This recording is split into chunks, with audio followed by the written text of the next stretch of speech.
Hey guys, what's up? So, we continue our series on Revolt of 1857, and in this lesson, we will examine all the causes of failure of the revolt. There was numerous causes. Most of us have very limited understanding, think that we did not have weapons and we did not have communication system, but the understanding goes much deeper than that. There were much deep-rooted causes of why the revolt failed. Failure not in the traditional sense of the word failure, because we had a lot of positive outcomes of it, but it failed to achieve its objective, that is the overthrow of the British rule was not done. Hence it was a failure on that regard.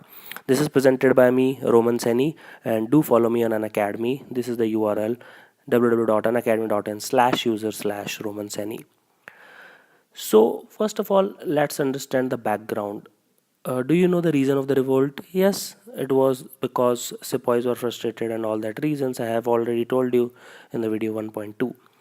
What was the support base of the revolt? Yeah, the support base involved all the diverse classes. Okay, but again, this reason was not clear to most of them. Support base was very fragile. Half of them used to change sides very easily. Was there any planning involved? Not at all. What was their main ideology? Nobody knew. Coordination and cooperation, hardly anything. Effective centralized leadership, zero.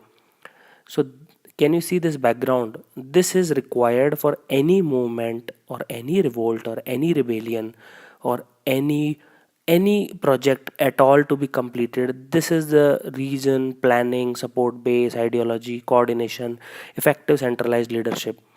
You take cricket for example, you take any political party for example, these are the things. You take your UPSC preparation, all this is required for any project to be completed, and everything of this was missing and it was completely lacking. Okay, is that understood? So that was the main reason why the revolt failed. But you can't just write this, you need to write more. Although this is sufficient in itself, but they'll ask some stupid questions, so let's talk about that. So everyone was harboring a grudge against someone or the other. Nobody was happy, right? There was a lack of clear enemy. Although East India Company was a united enemy, but it was something like 1977 election in Indian government, where left to right everybody united to defeat Congress, but they did not know like what is the common ideology, and they fell apart after 3 years. So there was lack of clear enemy in this case also. They were fighting amongst each other. Almost zero understanding of the colonial rule and colonialism. There was absolutely no understanding of colonialism except among very high intelligent people. And those intelligent people thought it is better to side with the British because Britishers were bringing modernization of India. That was very big. Those who understood colonialism, they thought it is good for India. And those who did not understood colonialism were fighting. Peasants considered moneylenders and zamandars as their enemies, obviously because they were paid very low. But both of them were simultaneously fighting British. So can you understand this dilemma? So peasants were fighting with moneylenders also, and peasants were fighting with moneylenders against British. So obviously there was lack of clear enemy.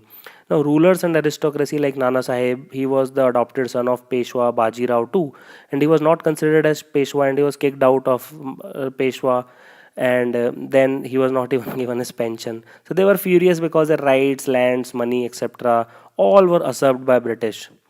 But now see this thing: as soon as their land was promised back to them and their titles to the princes, all of them switched sides. For example, Mansingh was a talukdar, so he used to switch side a lot. Mansingh is not the Mansingh of earlier times. Okay, it was not Akbar wala Mansingh; he is different Mansingh. Now, money lender also thought their business was much safer under EIC patronage, so they also supported East India Company's rule later on. Now, what are the causes of failure of revolt? Hardcore causes includes territorial spread. It was not an all India movement. I have told you earlier. Southern India, East and West were hardly affected. Okay, less than one fourth of India and less than 10% of the population was affected or involved in the revolt. So hardly anything. Many like Jodhpur, Rajputana in general, Nizam of Hyderabad, Punjab Sikh leaders in Patiala, Kapurthala, Sindhiyas of Gwalior, Holkars of Indore, they either stayed neutral or they supported Britishers. Punjab Sikh leaders did not support Britishers because they did not want. They supported Britishers.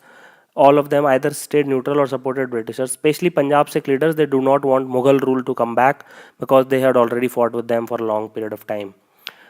50% of the Indian soldiers only participated.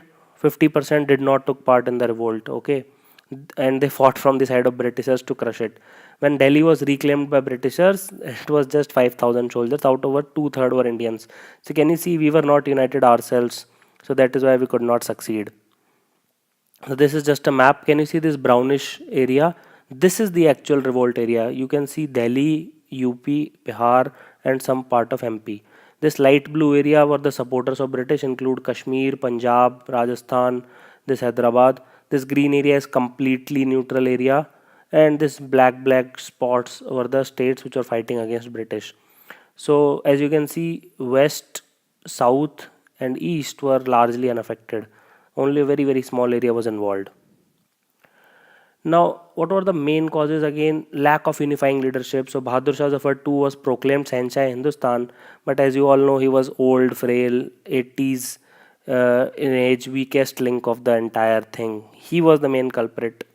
Dependent on British pension and carried only the name of the Mughals. He was the last Mughal, and he was literally the last Mughal, and he did not have any power or authority. Local leaders like Lakshmi Bai, etc., they were good. Tatya Tope, Nana Sahib, they were good, no doubt. But they were not no match for British generals because they had like the proper education, they had war tactics being demonstrated, and all that. So when it comes to mass mobilization of troops and displaying effective leadership, so Britishers are far superior. Then again, electric telegraph lines was there with Britishers, which had two benefits.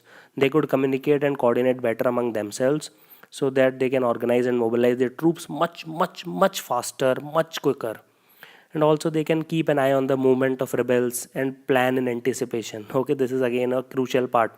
And they always stayed one step ahead in the game because of just simple electric telegraph lines. Now we come to equipments. Indian soldiers, by and large, we were fighting with lathis, swords, pikes, spears. Okay, this was this was okay if the fight was going on in 13th or 14th century, not okay in 19th century. Maybe they had some few guns or muskets, but they were not part of advanced technology. On the other hand, just see European soldiers. They had much better training. They were much more organized. They used latest weapons like Enfield rifle. Do you know Enfield rifle is called Enfield rifle because it is a place near London and not because of Royal Enfield motorcycle. I'm just kidding. It's a place near London where British Ordnance Factory was located. It was just introduced in 1853, and as soon as it was introduced and tested, it was sent to East India Company. Now, rifle, half of you might not be knowing, rather, most of you might not be knowing, rifling is a process in which you create grooves inside the barrel through which the accuracy becomes much higher. I read this in forensic medicine, and the range also improves a lot. Earlier, they were using brown bess smooth bore. This smooth boring is the range is very short, and the accuracy is very bad. And this was a musket. Okay, brown bess smooth bore flintlock musket. Sometime they may ask this name. So obviously you can see the equipment, the armor was much better with Britishers as compared to Indians. We were just fighting with clothes. And finally, the last blow was recapturing of Delhi by Britishers. Have you heard of Khuni Darwaza? It is just near Maulana Azad Medical College, just opposite Firoz Shah Kotla Stadium. So on 20th September 1857, just after 4 months of revolt, Delhi was recaptured. Okay, it was the center stage and it was the nerve center, and it was completely crushed. Okay, the Kashmiri Gate entrance was blown.